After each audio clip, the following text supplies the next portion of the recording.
Akşam koya duraydı.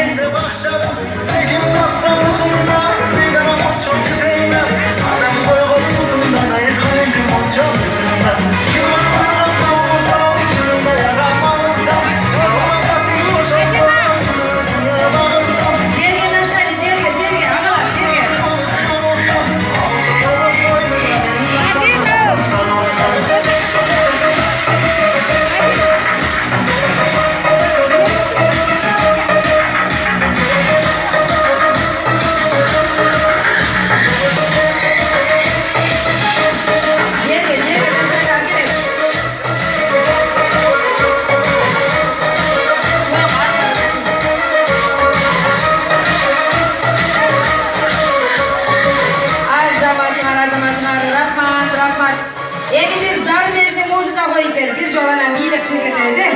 Kana Zarbejni biyleyiz mi? Kana kolunu götürüp kana. Geçelim. Kana kolunu götürüp. Rap bilen. Başlayalım kızlar. Kana.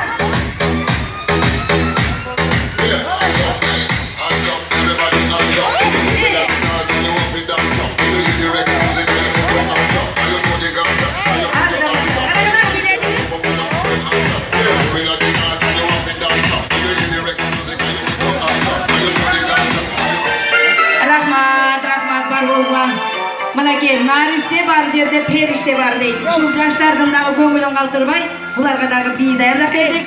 Rahmat eң bara bersiңер болуп. Мына той эсинен ар бириңе де 50 сомдон акча берилип атат.